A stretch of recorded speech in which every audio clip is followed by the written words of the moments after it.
Welcome to Adventures Beyond the Horizon. This is where we delve into the essence of overlanding, the art of navigating uncharted paths, and the stories forged on the roads less traveled. I'm John, and joining me is Anthony. Together, we will explore the profound experiences of our journeys, the intricacies of vehicle modifications, and the challenges and triumphs of off-road adventures. Each episode, we'll share insights of our recent trips, and as well as uncover the deeper connections and transformative moments found in the world of overlanding. Subscribe to stay with us on this journey.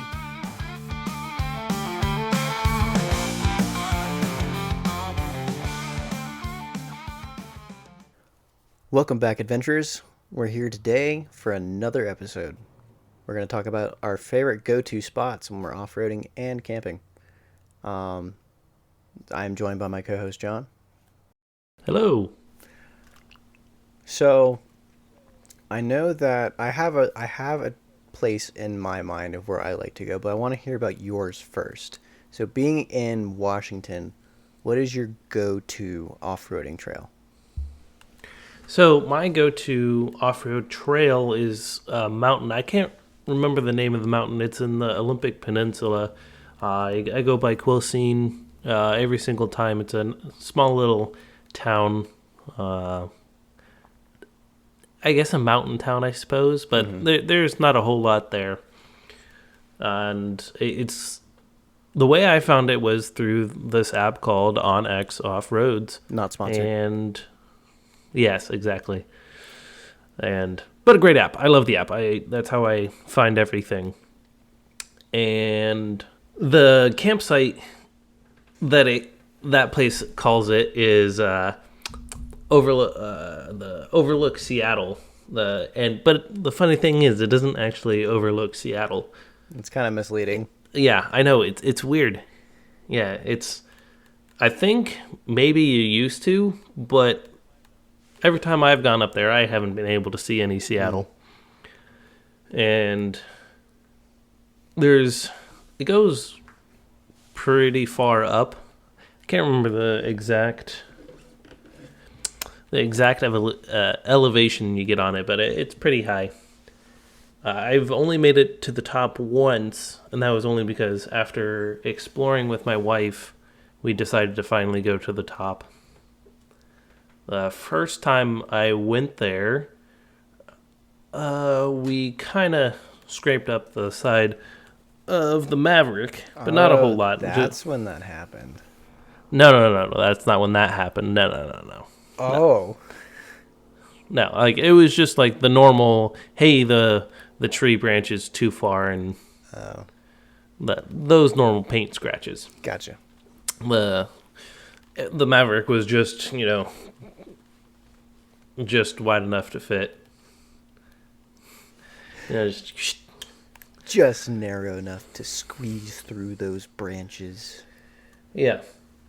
So, and then we're like, okay, well, we're not going to explore anymore. So we turned around and went to the camp spot that I took you there, where there's a nice open clearing that you can see the mountains, and there's almost always snow on it, and I took you up that little hill that you're like, oh, the Maverick can't do that. And I'm like, yeah, I did that in the Maverick. And you're like, there's no way. That was a great freaking view. That was a really good one. I think that was one of my favorite views in Washington. Mm-hmm. But it was even better because we got there right at the nick of sunset too. So we got to watch the sunset right behind it, and gorgeous. Nice. I think we were there almost till sunset as well. No, that's what I was talking about when you and I were there. Okay, yeah. My wife and I, we camped there, so of course we watched the sunset. Yeah. That's how I knew it had a great sunset. Yeah. But yeah, at the very bottom of that mountain, actually, there's a gun range. Not like a formal gun range, because here in Washington, as long as you're not shooting over the road and you're about 25 feet away from the road, you can just shoot in the woods. Yeah, I think we pulled off there for a bit whenever you took me up there. I think I just said, hey, yeah, over that way is where I go shooting. But Mm-hmm. Wasn't there a few waterfalls over there too, like in that area? I know we stopped at I one. I wouldn't really call them waterfalls, but I guess they're waterfalls because technically water is falling. Yeah. But they're like 6 foot, 7 foot waterfalls, which are Hey, it's not about the size that matters. It's about how it's done. it's about the motion of the ocean. You would say motion of the river. Motion of the flow. Flow of the motion. No, flow. Never mind. Whatever. Yeah, all the same. Waterfall's a waterfall. A river is a river. Yeah. Then when we tried to go up there, we got stopped by the snow because it was still snow up there. Yeah. So I didn't get to take you up all the way, but Yep. we were able to take you to the campsite. That was the important part. Yeah. I remember because I was also wearing my my nice blazer. Yeah, and I was kind of confused that day. I was like, "Why are you wearing this?" I don't think I ever actually asked you that, but I remember thinking that. That's because I was fancy and I was feeling fancy that day. Fancy. Because I didn't want to wear like a hoodie or something. I just got it and I was like, I want to show it off, you know. Lord. I mean, great wilderness attire, I gotta tell you. We wouldn't really get out of the car that too much, so Yeah. yep. What would But you? I What? Go ahead. I was just gonna say, like, I've gone there multiple times for the gun range and going camping in that same spot. But other than that, I really don't have a favorite spot. That's just the one that I go to most often. I would love to explore the Olympic trails more, just all up in there. There's a lot over there that just with my schedule, I haven't had a whole lot of time. I have gone to the Tahuya State Off-Road Park as well a couple of times. A couple times in the Maverick, and then a couple times with my buddy who was on here a couple weeks ago. Actually, my roommate who has the Jeep Wrangler. Nice, nice. Yeah, whenever I was out there, I was like, I really wanted to have my truck so I could go explore out there too. Because even if I had my truck, we could have gotten to the top even with that snow, and I knew it too. But yeah, it from the app, it seemed like that area had a lot of good trails to get down, and then even like with it being the like a rainforest type area, it would have been so pretty just to see it, just to explore the area in general. Yeah, you went to the rainforest, but I wasn't there in the rainforest with you. I was back in Oh, I know. yeah. I'm just saying that area would have been cool because of that. Yeah. There is a road up here that we wanted to do at some point. Do you remember the name of it? It was like the Olympic Backwoods Trails or something. Something like that, yeah. That It's from the videos I've seen, it gets pretty intense.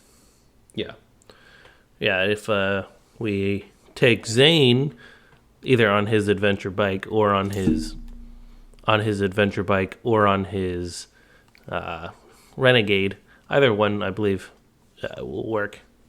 I mean, if you watch that video, you'll see what happens. I mean, it's more of we have having a narrow vehicle, which ours would be perfectly fine because mine's relatively narrow, and so is the Renegade. We just got to be prepared for different things. Yep. So, but yeah, that'd be a cool area to explore. Well, okay. So, for people who are adventuring in that area for the first time, what tips or advice would you give them? Just be well prepared. Just follow your checklist. And everything that I've done in my Maverick, which most cars can do. Yeah. I've seen people do this trail, which is pretty much just a gravel road with some minor ruts and potholes. Fair. And anybody can do so. Yeah. I haven't done anything too extravagant in the Maverick. Well, you don't want to tear that thing up, so it's probably a good thing. And you also Oh need yeah. you also still need the lift. Oh yeah, I know. I actually found the piece of paper that I was looking for when we did our gear episode. The actual lift was not as expensive as the labor. So I was like, well, why can't I just buy this lift and do it myself? Yeah, the buy the lift kit, which Yeah, I've put on a lowering kit on a Mustang before. it it's usually just like a piece of metal that goes in between your suspension and the body. That's for a leveling kit. The lift kit, I would have to do a complete change out of the strut and springs, which it comes Oh. assembled. So I just, Do you remember how much that was? yeah, actually, I do remember how much it is because I have the piece of paper right here, actually, Wow, it appeared by magic. by complete magic. Yep, the 2-inch lift strut kit for the Ford Maverick for all four is $599.95. Really? Yeah. Wow, that's a lot cheaper than I thought it was going to be. Yep. It's the rough country kit, Wow. and the labor to install it is $810, Jeez. and then the alignment afterwards is $130. You're going to need that either way. Yeah. Which I wouldn't be able to do that myself, so Yeah. I would just take it to shop and be like, "Hey, I need an alignment." So in other words, close to $700 in total. No. Yeah, with the Oh, or if alignment. if I did it myself, yeah, Yeah. yeah, about 130. But if I had the shop do it, it would have been $1,700. Jeez. Yeah. Wow. Yeah, it's So that's a lot. yeah, it's a thing I could definitely do myself. Remember, you'd have to get all that stuff done in one day, though, or over a weekend if you don't have to drive anywhere. I could do it in a week, my guy. I have a motorcycle. Ah, that's right. Damn. So yeah, if I remember correctly, after googling it on the website, it's still $599.95. There is a 2-inch lift kit for $120, or a 1-inch leveling kit for $80. Which that 1-inch lift kit, or sorry, leveling kit is only for the Ford to make it level. Yeah. Yeah, you know how much my leveling kit coming from Chevy is? 600. $130 for a 1 inch. But that's for a leveling kit. That's all I need, and I'm just buying bigger tires. Yep. Well, I would definitely need the 2-inch lift kit. So And then you also have to think if you buy bigger tires too, that's also going to lift you up a little bit more too. exactly, that's why I need the lift kit. It opens up those wheels that I have, so I can So put all in bigger tires on. all, if you did the leveling kit, the lift kit, and new tires, you'll probably be looking at 3 inches more higher than what you have now. I cannot do a leveling kit and the 2-inch lift kit Why not? because the leveling kit is designed for the ones that are on there right now, for the suspensions that are on the vehicle Are they currently. aren't they just a plate of metal? They are a plate of metal. However, they're already installed on these 2-inch lift kits, kind of. I'm unable to get that 4 inches extra because of the way the Maverick is designed. Oh. Yes. I have thought about doing that too, but cannot do that. Well, at least you'll be able to still get that 3 inches because you can at least get an inch more with the tires. I think I could get another 2 inches with the tires. Another 2 inches. Yeah, I mean, that extra 2 inches may count whenever Mhm. whenever it comes over comes to an obstacle. So And like yeah, like when you were looking at it, the lowest point of my vehicle were the shields that can easily get removed. Yeah. All right, we've gotten off the trail a little bit here, so let's get back on it. So was that all you had for your Overlook Seattle trail? Yeah, that's pretty much it. That's my go-to. What about yours? Mine. I have one that is amazing. I actually took you here on the Colorado trip. It is Lost Park Road. Mm. I've Yeah, oh I, yeah. I have explored almost every trail in that trail system to date, except for one little part because it got super rocky and it kept giving me a migraine every single time I went there. So, Lost Park Road is essentially a dirt road that goes all the way back to a campground at the end of it. It goes for, I think, 3 or 4 miles. Super pretty drive. You're kind of in a valley. You're driving through it, and you have mountains surrounding you and everything. It's really pretty in the winter too.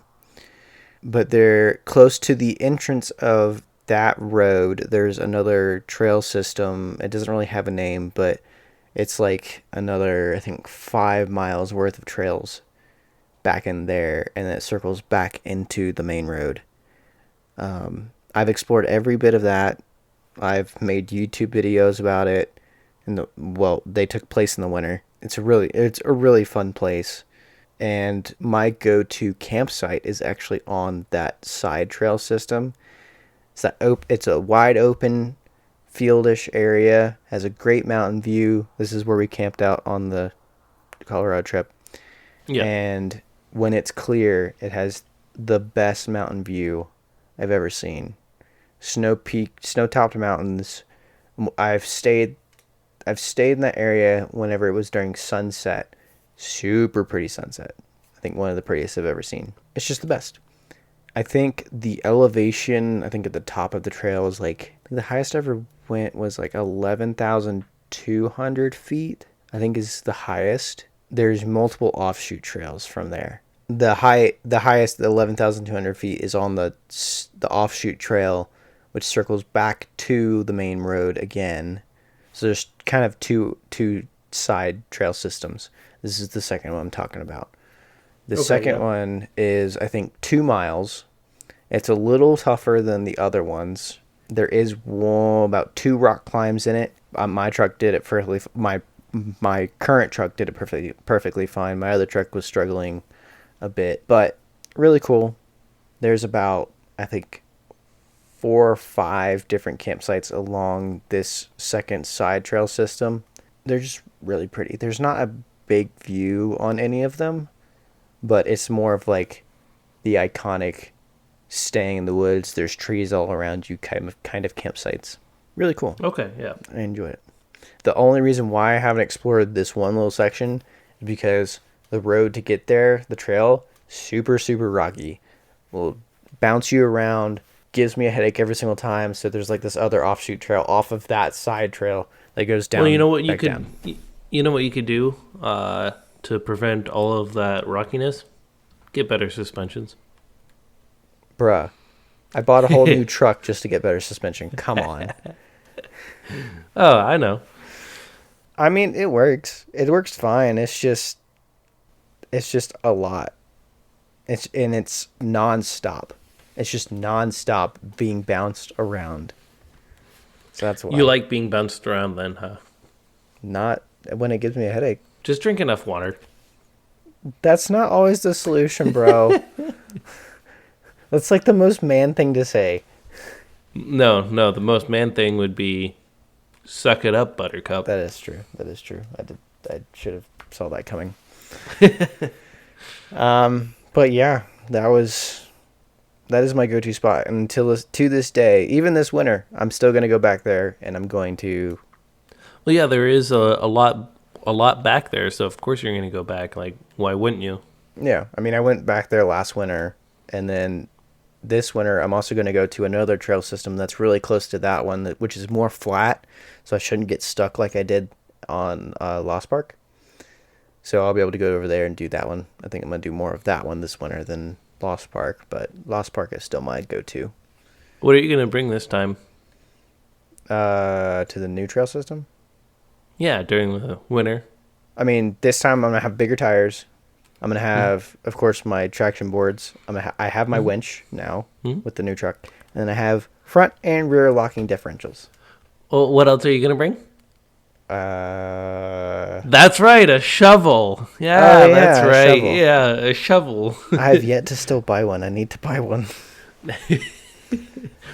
Mister, oh yeah, I'll just use my traction board as a shovel. I mean, it worked. You know what works better? An actual shovel, I know. An actual shovel. Yeah, and there you go. I just need to order one of those collapsing ones off of Amazon. Yeah. I have two. I got one in one of the Ozark trail packs that you can get for like your camping trips and whatnot. Yeah, but I'm talking about like a collapsing snow shovel type thing where it's like a wider base Yeah, instead of for that for snow. Snow. for snow. Yeah, it's just like a flatter base and it's not as angular. Mm-hmm. So, but yeah, that's my go-to trail, and that's it. Oh, Yeah, well, while you were talking, I was also able to figure out if I could speak, elevation There you for go. the Overlook Seattle. I gain exactly 3,000 feet. jeez, I'm 8,000 feet above you. Yeah. Jesus. Well, in it perspective, literally that's goes crazy. from seafloor up a mountain Yeah. for me. So Yeah, that's crazy. Oh, and for first time goers to Lost Park, make sure you're prepared to be bounced around, especially if you go on that second side trail. If you're going there in winter, bring a shovel, traction boards, or have a winch, because you will get sucked into a ditch, and it sucks trying to dig yourself out. he did it with traction boards. And it still worked. Traction boards and my hand. But those traction boards came in handy, dude. That was a lifesaver. Mm-hmm. That's what traction boards are for. That's why you're supposed to have them, like on any off-road adventure. Yeah, that is the first thing I bought whenever I bought recovery gear was traction boards. Mm-hmm. Well, do you have anything else to add, Johnny boy? No. All right. Well, thank you for joining us on this episode of Adventures Beyond the Horizon. We hope you enjoyed the journey as much as we did. Today, we talked about our favorite camp spots, our favorite trails, and any tips that we had for you if you ever decide to visit them. If you enjoyed the episode, please consider subscribing to our podcast so you never miss out on an adventure. Please don't forget to leave us a review, comments, anything helps. Please, it really helps us out. We'd love to hear about your own overlanding stories or any topics you would like us to cover in any future episodes. Connect with us on our Instagram or drop us an email. Whether you're in the mountains or the desert, keep chasing the horizon, and we'll see you out there. Peace. Out.